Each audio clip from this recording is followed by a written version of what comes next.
House Judiciary Committee, and we are honored to have not president anymore. I guess we can say Professor Rodney Smola, expert in First Amendment law and other constitutional law, to weigh in on our Bill H-541 related to intimidation of voters. And I will turn it over to you if you can identify. Sure. So I got the current draft from you, and I do have one very small suggestion. I should say this is dear to my heart because I was one of the major lawyers for Dominion voting against Fox News. I don't know if you know that.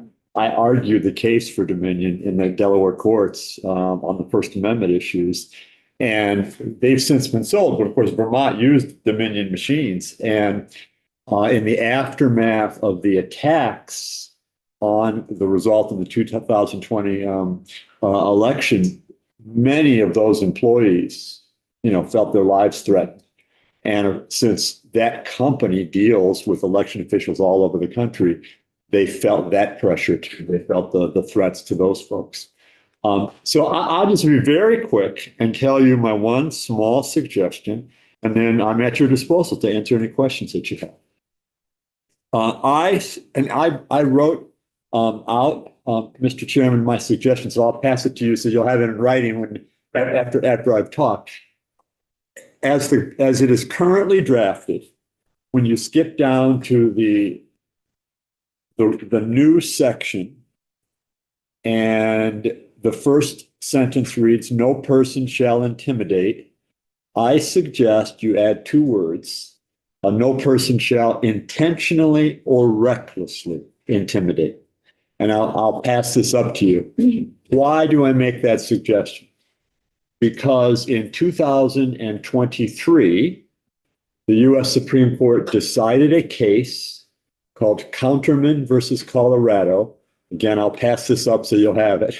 Okay, yeah. And in that case, the Supreme Court addressed a split among lower courts. And the split was, what is the First Amendment fault standard in a threat case? Because threats are almost always verbal in some kind. That's how people threaten people. You intimidate by talking. And lower courts were split on whether there has to be an intent to threaten, which is the standard in some First Amendment areas, or whether it's just essentially a negligence standard, an objective standard. Would an ordinary reasonable person feel threatened? And the court adopted a middle position of recklessness. You have to at least be reckless in the risk that a person would perceive it as threatening. And so my advice is, why not put that right in the terms of the statute? Because you'll have judges and prosecutors and maybe defense lawyers who won't be up on First Amendment law. And unless that standard is given to the jury, intentional or reckless, the conviction could be overturned. So why not make it easy on them and say, that's the First Amendment standard, and just put that in the terms of the statute. So that's my suggestion. And I suggested, say, intentionally or recklessly. All the First Amendment requires is reckless, but you can. It's in the alternative. It can be either one, and that's my simple suggestion. Other than that, to me, I see zero constitutional problems with the draft that I have in front of me. So when a court interprets this, will they immediately go to the true threat doctrine after they've looked at intentionally or recklessly, or not? You would, well, a smart defense lawyer would say, I know the statute prohibits a threat or intimidation, but I've got a Supreme Court case that says it's got to be with reckless culpability at least. But what if the lawyer doesn't say that? What if the prosecutor doesn't know that? So you'd hope that the judge or the lawyers would understand that they have to apply the First Amendment doctrine, but this makes it easy for them. It builds the doctrine into the face of the statute. And it also eliminates any residual worry that someone would say, well, I didn't have notice that that was the culpable standard. The law wasn't clear enough as to the fault level. I don't think that's a I don't think that's a very strong challenge, but what's the harm in parroting the actual First Amendment standard? Right, right. So, we were just looking at actually as a Georgetown Law constitutional advocacy and protection document that kind of extends, or it's beyond just the true threat, that there's a threat to one's health that's very serious, a serious bodily injury or death. You know, Right. that intimidations can be threatening people with a tax audit or immigration consequences, eviction, those Sure. kind of things which don't amount to a threat to serious bodily Right. injury. So do we need to write that into? No, I don't think you do. So most constitutional threat law arose in the context of a threat of violence or a threat of harassment or stalking.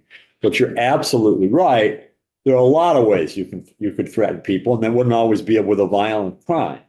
But I think my read of the Counterman case is that you should just read it as applying to any actionable threat, whether it's a civil or a criminal threat, no matter what the threat is. If the threat is to do something impermissible, illegal, then the fault standard should be recklessness. I don't think it's that hard an issue, that fancy an issue. Okay, so if we put in intentionally or recklessly, do we need, I mean, so in our criminal threatening statute, we have a reasonable person in there Right. as well. That it's not just what the person threatening intends, but it's how a reasonable person would receive that threat. Right. They see it as threatening. Right. Is that necessary? I think so as I remember the general Vermont threat statute, it was written before the Counterman case and is probably out of step with the Counterman case. It's worded identically to the Colorado statute that the court said was insufficient in Counterman. So I don't know what lower courts are doing right now, but the smart move is they would instruct the jury that the defendant must have acted recklessly at a minimum in communicating the threat. I think someone convicted without that would be have their conviction subject to reversal under the Counterman test. But wouldn't it still be a question? Well, certainly as a defense attorney could argue, yeah, it was reckless, but really was that threatening? I mean, sure, that's always the case. So that's the case just under the criminal law, and it's also a case under the First Amendment. And so, particularly in the political realm, if you have people marching or rallying in front of a polling spot, let's say, and they're engaged in rhetoric, there would be a factual question as to whether they were just engaged in over-the-top rhetoric or it was actually a true threat. That's the First Amendment standard of the sort that can be punished by the government. So that factual question is always there. You can't eliminate that factual question. It's always there. And sure, a court. So if you look at the threat cases in the Supreme Court, one of them, an early case, said that when someone said, "I'd like to take my rifle and put LBJ, President Johnson, in my sights," the court said that was not a true threat. That was political rhetoric. It was a guy blowing off his anger. He never really was threatening the president. It's protected by the First Amendment. So you can't eliminate those fact issues. I argued a true threat case in the U.S. Supreme Court, a case called Virginia versus Black, dealing with a Ku Klux Klan burning of a cross. And the court said not every cross burning is a threat. It may be racist, it may be evil, it may be stuff we hate, but you've got to show in the specific case, like burning across in somebody's yard, that's a threat. That's an easy one. So that's always going to be there. You're never gonna get out from under that. None of that worries me in this situation because there's no ideological element here. This is a very vanilla, straightforward. You can't threaten people about voting. You can't threaten people about, that are running the polling places. Right. It's very common in our law to say, well, we got a general rule against intimidation. We got a general rule against threats, but we really are worried about this particular kind. We don't want threats against the domestic partner. We don't want threats against the police officer. And there's no constitutional problem to doing that. So maybe this is the example I should use as well, just to make, maybe beating this horse, but that's not very nice to do, especially with an animal cruelty bill that we have right now. But putting that aside, it's just a figure of speech, people, just a figure of speech. So the landlord who says to the person, if you don't vote for my person, I'm kicking you out. I'm evicting you. That's not a true threat in the sense that it's serious bodily. No, it's not a threat of bodily harm, but it is, in my view, an illegal threat. It is intimidating a voter. If the landlord does it intentionally or with recklessness with regard to how it would be understood, it can be criminalized. No problem with it being criminalized. And if you think of, the mafia movies, I made him an offer he couldn't refuse, that sort of thing. Often the retaliation is not physical harm. I mean, it can be, but it can be all sorts of things. Yeah. You just raised this question for me that when considering recklessness, is there any thought to or consideration for the threatener's hoped for outcome or the likelihood of that outcome? Right. The answer is no. Okay. So the answer is it could be a threat that it meets the recklessness standard, but is unlikely to be carried out. And that's ancient law. I may brandish a gun and threaten you, and it may not even be loaded. And I may know that I'm never going to do it, but if it's perceived. And the paragraph in the Supreme Court case that I've taken this from, I copied and wrote out for you so you can see. It was an opinion by Justice Kagan. And she says, and she lays out, there's three basic levels: intent, recklessness, and just objectively perceived, like a negligence. And she said, we'll go for the middle one. And similarly, it doesn't have to be that the threat, if in the landlord example, even if the person doing the threatening doesn't think that their words will actually lead the person to vote one way or another. Doesn't matter. It doesn't matter. And only lawyers can think this thinly, all right? But I'll read you. Let me read you the language, and the court goes on to explain what recklessness means, and it is when he consciously disregards a substantial and unjustifiable risk that the conduct will cause the harm. So the person can't get off by saying, I didn't mean to threaten you. The prosecution can say, yeah, but you acted recklessly. When you said that, only a reckless person would not understand that a person would think you were threatening them with some sort of unjustifiable harm. So Ian, and people are leaving because there's a 2:00 thing. It's okay. We're going to keep going. Sorry, yeah, I don't mean to. If we're trying to finish. No, I'm not trying to finish. I mean, there'll be time to get down there. Thank you. Sure, my pleasure. Thanks for having me. I think the one thing I kind of want just to kick the tires on is not the threatening, but the intimidation. Yeah. Reckless intimidation. Yep. So this is a fact pattern that I could see a lot more like readily around our polling stations. Sure. Yeah. Not a landlord or a mafia Right. person, Right. Someone with a big sign standing and Yeah. being aggressive and Yeah. can you just like walk us through that a little bit? Yeah. So in the case that I argued in the Supreme Court, the Virginia statute actually used the word intimidate. And everybody treated intimidate and threat as essentially synonymous for First Amendment purposes. And to the extent the pressure that you're feeling is the discomfort at being faced with this anger and this vitriol, that's just your problem. In our society, you're going to have to deal with speech you don't like and deal with speech you think is mean and you may feel subjectively, chilled a bit, but that's not good enough. It's got and so I would treat the words threat and intimidate as synonyms. You don't necessarily need them both, but I don't see any problem in having them both. So I guess on the question of if they're synonymous and whether we should have them both, I guess I'm thinking about trying to balance the potential chilling effect. Sure. And if they are the same,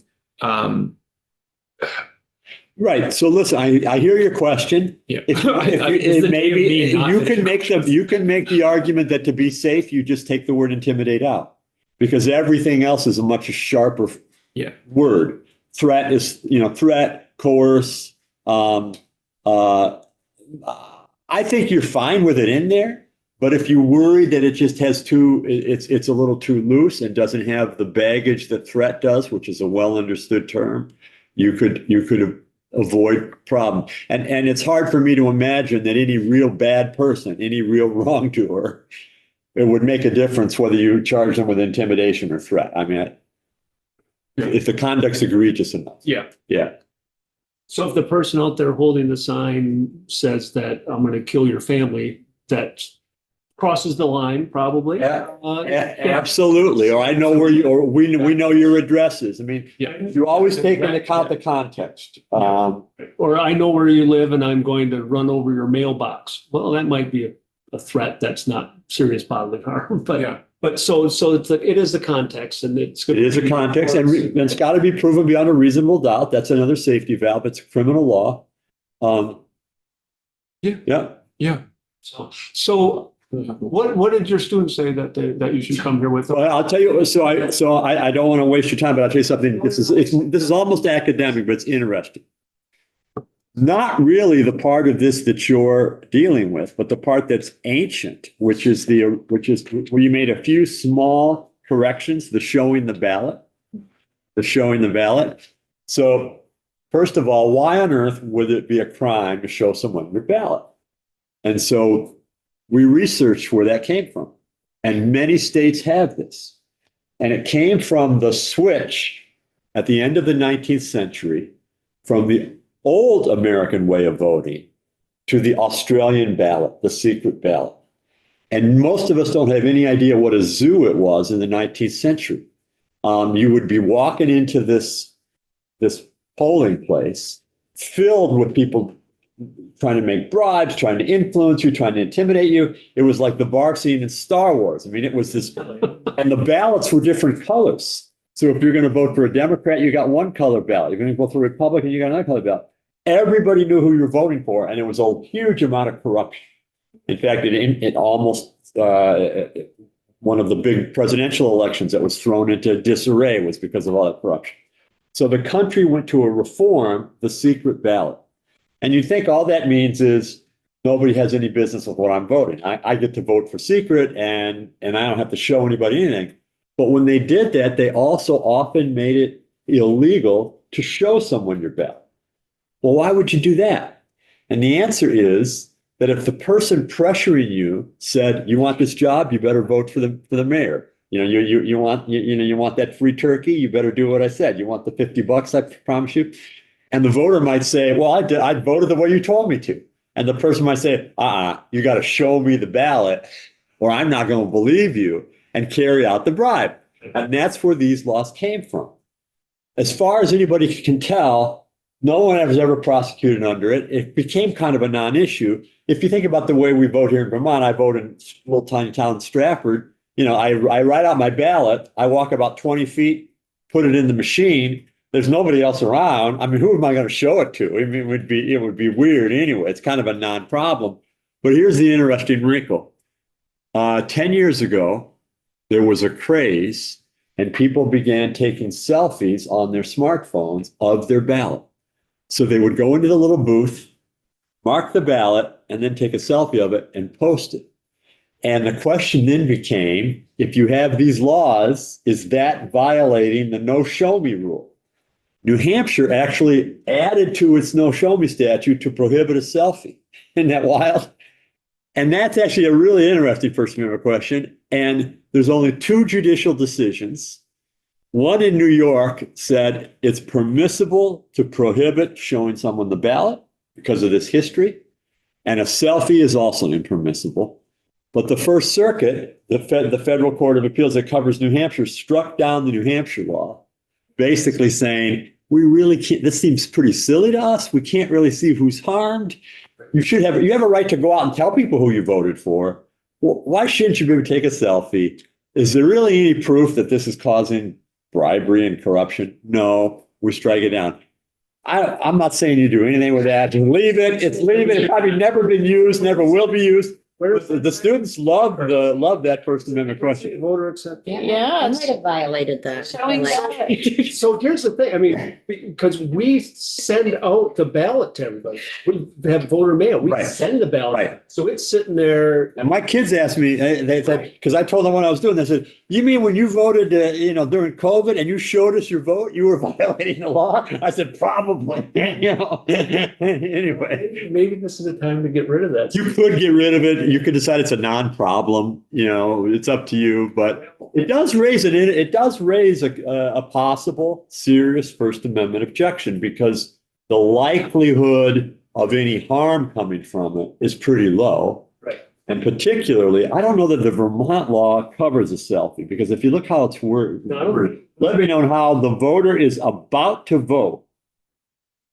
What if it's So I suppose you would fill it out and then take the picture, What the voter makes. but you don't actually vote, I guess, until you stick it in the machine, So it right? is about to vote still. It still is about to vote. So you're at, That's only well, when it what was is the vote? Is it What if when you're you? not showing it? Well, that's correct, sure. So the moment you take it, you're violating the law, but because But You if you post don't it. show anyone until after you voted. Right, taking it wouldn't violate the law. It would be taking it and then maybe texting it or posting it before you make the walk. Yeah, I mean, it's goofy, but anyway. I think violate. I didn't violate the law either. But the students thought it was subject to a serious First Amendment challenge. Well, that's it's good. amazing that that's what you guys It's first. an interesting question. Or when you take your kids in with you to the ballot box, they're. And they watch you do it. Yeah. Yeah, right. I mean, it's common sense would tell you who's going to prosecute for that, but anyway. Yeah. Right. I appreciate that it sort of outlines a little bit the sanctity of voting. And that's why it does uphold that and there is an interesting US Supreme Court case. I know I'm telling you way more than you want to know. A lot of states bar wearing apparel that is advocating who the candidate should be that you're voting for into the polling place. And so you can't have vote for Trump on your t-shirt or vote for Harris on your t-shirt. You can't wear it in. And in a case called the Mansky case, also from 2 years ago, the Supreme Court, talking about what you're talking about, the sanctity, of the seriousness of it, said, if the law was carefully written, we might uphold these anti-apparel ones. But the particular law in front of it, Minnesota, was too ambiguous. It included not only candidates, but issues like global warming and stuff like that. And the court said, that's too broad, we're going to strike it down. But one other important thing, a polling place is not a public forum. A polling place is not like a park. It's not like the area outside this courthouse. It is a place where you're supposed to cast your vote, and you can't have advocacy there. And even up to 100 feet from the entrance of the polling place, there is a Supreme Court case that says you can not allow electioneering, not allow active campaigning within 100 feet. So it's this idea, you go through the gauntlet, everybody's yelling at you, everybody's showing up signs, you finally get there, and you have peace to, exercise your vote. So that's legit. I think we either have that law or is it just policies? No, we have a law. So it's a law, right? It's a Yeah. No electioneering within 100 feet. Is Oh, yeah. it 100 feet? Yeah. No firearms either But it might within- be 100. I was Yeah. gonna say, we understand well what the whole perimeter, what a polling place actually is because Yeah. of the firearms. Yeah. Wearing a sticker for candidate. Correct. All right, well, thank you, students. My pleasure. For pointing that out. Anytime. And I'll pass this up to you so you have the copy of the cases and all the language and you all do what you. Thank you. Well, You like doing. it's okay if we post that, I. Of course, anything you want. And anytime you need me, I love doing it. Yeah, I would love to have you here, so we'll keep looking for. All right.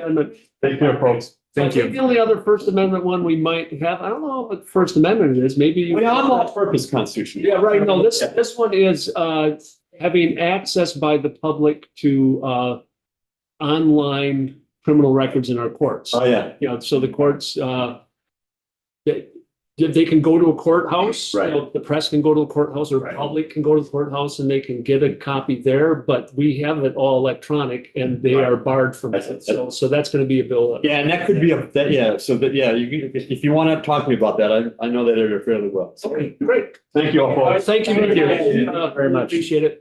So, we are